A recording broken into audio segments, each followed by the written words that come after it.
Namaskar. Next example.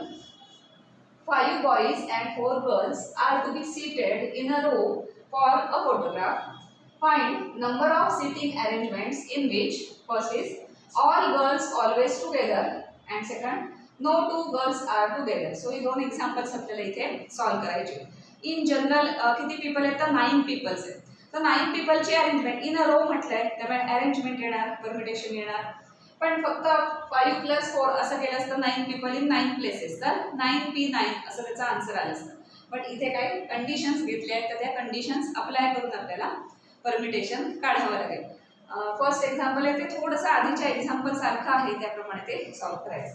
So first काय दिलंय की all girls always together. All girls always together म्हणजे 9 places आहेत 9 पीपल आहेत त्याला आपल्याला अरेंज करायचे. त्यातल्या 4 गर्ल्सचा जो ग्रुप आहे किंवा बंच आहे तो एकाच ठिकाणी राहणार आहे. म्हणजे फर्स्ट पासून सुरू केलं तर फोर्थ पर्यंत सगळे गर्ल्सच असणार. सो ज्या 9 प्लेसेस आहेत सपोज 1 2 3 4 5 7 8 9. सो या 9 प्लेसेस आहेत. त्या 9 प्लेसेस मध्ये सपोज इथे गर्ल असेल तर इथे गर्ल इथे गर्ल इथे गर्ल किंवा मग ह्या 4 गर्ल्स असतील. टोटल किती गर्ल्स आहेत तर 4 गर्ल्स आहेत. पण त्यांना काय करायचं की all girls should be together. त्यामुळे ज्या काही गर्ल्सचा बंच असेल तो एकदा इथे इथे इथे असं तो व्हेरी होत जाणार आहे. पण सगळ्या गर्ल्स एकाच ठिकाणी असणार आहेत. पण रिमेनिंग प्लेसेस किती आहेत तर 5 प्लेसेस आहेत. तर या 5 प्लेसेस ज्या आहेत त्याच्यात 5 बॉईज अरेंज करायचे.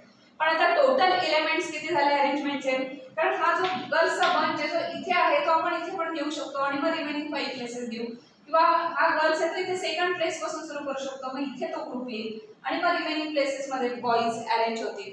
सो टोटल ग्रुप किंवा टोटल एलिमेंट्स किती झाले तर 5 बॉईज झाले आणि 1 ग्रुप ऑफ गर्ल्स. सो एकूण 6 एलिमेंट्स झाले टू बी अरेंज. सो ते अरेंजमेंट मध्ये एकूण किती एलिमेंट्स झाले 6 बिकॉज गर्ल्सचा जो ग्रुप आहे त्याला आपण एक एलिमेंट ॲज अ ट्रीट करतोय कारण तो कंपल्सरी इकडनं तिकडे जाताना कम्प्लिटली ग्रुपच्या ग्रुप इकडनं तिकडे होणार आहे. त्यामुळे ग्रुप ऑफ गर्ल्सला आपण एक एलिमेंट म्हणतोय आणि 5 elements of 5 boys. So total 6 elements झाले 6 एंटिटीज झाल्या. 6 entities arranged in 6 places. So that can be done in 6p 6 ways.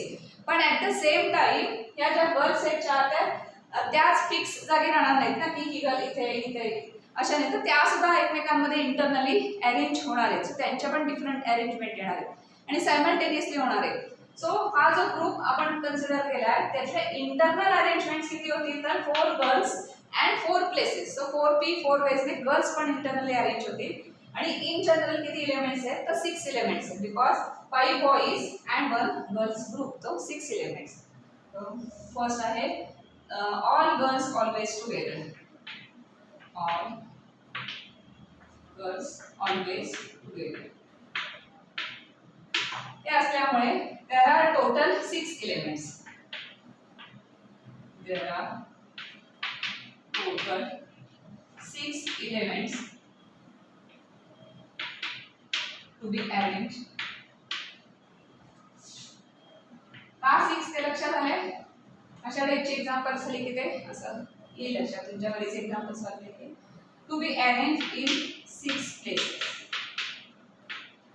6 का 6 मीन्स का 5 boys plus 1 गर्ल्सचा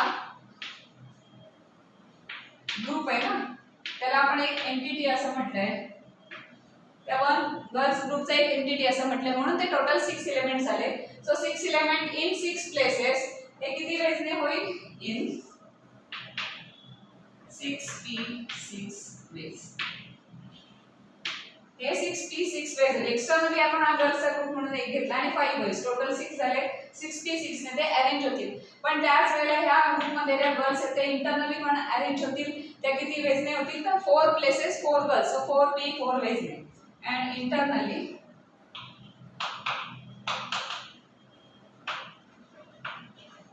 group of 4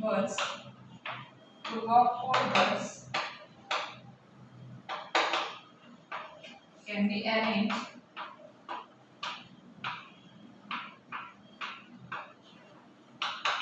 in 4p 4 ways. कारण 4 गर्ल्स आहेत तो इकडनं तिकडनं अशा त्या अरेंजमेंट्स होणार. सो टोटल अरेंजमेंट्स किती येणार हे सगळं सायमल्टेनियसली होते. सो 6 into 4p4 एवढ्या टोटल अरेंजमेंट्स असतील तर ऑल गर्ल्स ऑलवेज टुगेदर. त्याचा आन्सर तेवढाच आहे. देअरफॉर टोटल अरेंजमेंट्स ते लिहायचं सगळं तुम्ही वाक्य. Therefore total arrangements in which all girls always together is equal to ते सगळं लिहायचं. Total arrangements in which all girls always together is equal to 6p6 into 4p4 which is equal to 6 factorial into 4 factorial. ह्याचा answer काढायचा 6 चा 4 फॅक्टोरियलचं calculation करायचं आणि ते तुम्ही करायचं आणि जे काय आन्सर येईल खूप मोठा नंबर येणार आहे तो नंबर म्हणजे काय असणार आहे number of arrangements of 9 people where all girls always together. तो त्याचा तेवढा नंबर येईल अरेंजमेंट्स. आता या एक्झाम्पलचा सेकंड पार्ट बघूया. Find arrangements in which no two girls are together. So एकूण 9 प्लेसेस अवेलेबल आहेत पण त्या सगळ्या 9 प्लेसेसवर कसंही अरेंजमेंट करून चालणार नाहीये कारण आता कंडिशन आली की no two girls are together. So कुठेही आपल्याला अशा टाईपची अरेंजमेंट चालणार नाही की चुकून 2 गर्ल्स शेजारी येतील. सो आपल्याला आता परत एकदा चेक करावं लागेल की काय अरेंजमेंट्स असतील ज्याच्यात no two girls are together.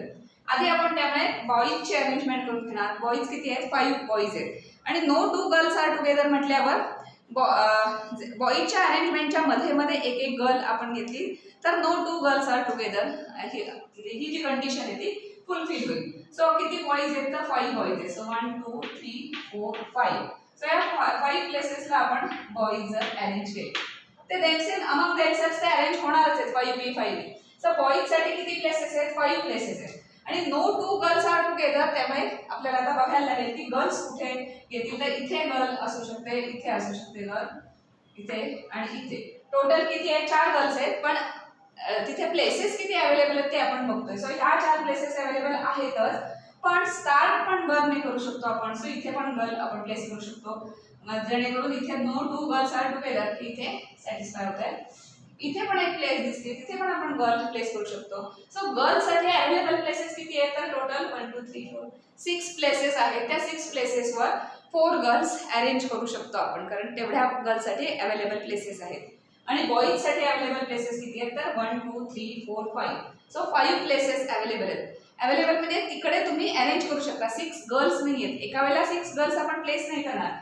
कदाचित त्या 4 गर्ल्स आपण अशा अरेंज करू मग हे 2 बॉईज एकत्र आले तरी चालतील. त्याला काही कंडिशन दिलेली नाहीये की boys should not be together वगैरे अशी कंडिशन नाहीये. त्यामुळे हे बॉईज इथे आले तरी चालतील पण गर्ल्स अल्टरनेट असायला लागतात. म्हणजे इथे आपण 4 प्लेस करू किंवा आपण इथे अशा 4 प्लेस करू किंवा मग आपण अशा इथे 4 गर्ल्स प्लेस करू. या सगळ्या डिफरंट अरेंजमेंट्स आहेत. किंवा मग आपण इथे 4 गर्ल्स प्लेस करू. सो आता इथे कुठेही ह्या सगळ्या अरेंजमेंट्समध्ये कुठेही 4 गर्ल्स किंवा 2 गर्ल्स टुगेदर असं कुठेही नव्हतं. त्यामुळे ह्या सगळ्या अरेंजमेंट्स व्हॅलिड आहेत. म्हणून अशा टाईपचे एक्झाम्पल आलं की no two people should be together. So ते ज्यांच्यावर कंडिशन नाही आहे त्यांना आधी प्लेस करायचं आणि मग रिमेनिंग जागा किती आहेत त्यांच्यासाठी अवेलेबल तेवढ्या बघायच्या आणि मग तेवढं ते परमिटेशन येणार. सो 5 बॉईजसाठी किती प्लेसेस अवेलेबल आहेत तर 5 प्लेसेस अवेलेबल आहेत आणि 4 गर्ल्ससाठी किती प्लेसेस अवेलेबल आहेत तर बघितलं तर ह्या मिडलच्या 4 प्लेसेस आणि इकडच्या 2 म्हणजे 6 टोटल प्लेसेस अवेलेबल आहेत. सो गर्ल्ससाठी 6p4 वेजने ते अरेंज होतील आणि बॉईज अमंग देमसेल्फ किती अरेंज होतील 5 places 5 boys. So 5p5 ways. So अशा टाईपचं एक्झाम्पल आलं की हे थोडंसं डायग्राम काढा म्हणजे आपल्याला लक्षात येतं की गर्ल्ससाठी काय पॉसिबल प्लेसेस आहेत आणि बॉईजसाठी काय पॉसिबल प्लेसेस आहेत. तर एक्झाममध्ये सुद्धा तुम्ही असं काढू शकता की मला काय नक्की एक्सप्लेन करायचं त्या डायग्राम लक्षात येतं की no two girls are together म्हणून आपण अल्टरनेट असं घेतलं तर बॉईजसाठी किती प्लेसेस आहेत आणि गर्ल्ससाठी पॉसिबल प्लेसेस किती आहेत ते आपण इथे घेतलेले आहेत. So all possible places for boys are 5. Therefore, boys can be arranged for photograph वगैरे ते आहे सगळं arranged in 5p5 ways. म्हणजे त्यांच्यातले एकमेकांमध्ये जागा बदलण्याची सगळे अरेंजमेंट्स आहेत त्या किती होतील 5p5 इतकी त्यांची परमिटेशन्स येतील. आणि गर्ल्ससाठी अवेलेबल किती आहे and available all possible all possible places for girls are 6 possible places पण गर्ल्स 6 नाही येते मग 6p6 चा आन्सर येणार नाही त्या 6 प्लेसेस वर किती गर्ल्स आपल्याला रीअरेंज करायचे आहेत तर 4 गर्ल्स करायचे आहेत therefore 4 girls can be arranged in 6 places in 6p4 ways आणि हे सगळं सायमल्टेनियसली होणार आहे म्हणजे इथे बॉईज मध्ये सपोज B1 B2 B3 असं म्हणतात तर B3 इथे आला B1 इकडे गेला B2 आला B5 इकडे गेला वगैरे असे त्यांचे अरेंजमेंट्स होत असताना त्याच वेळेला गर्ल्स G1 इथे G2 इथे G4 इथे G3 इथे त्यांच्या पण एकमेकांमध्ये अरेंजमेंट हे सगळं सायमल्टेनियसली होतं त्यामुळे या नंबरचा आणि ह्या नंबरचा प्रॉडक्ट म्हणजे टोटल नंबर ऑफ अरेंजमेंट्स असणार therefore total number of arrangements in which no two girls are together is equal to किती येणार 5p5 into 6p4 which is equal to 5 factorial into 6p4 means येणार 6 factorial upon 6 minus 4 factorial म्हणजे 2 factorial मग 5 factorial into 2 factorial यातला cancel होईल आणि राहील काय 6 into 5 into 4 into 3 6 into 5 into 4 into 3 आणि 2 factorial कारण 6 minus 4 आहे ना 2 factorial कॅन्सल होईल आणि याचं काही प्रॉडक्ट केले तर काही मल्टिप्लिकेशन लिहिले याचा आन्सर असेल या कंडिशन साठी आलेला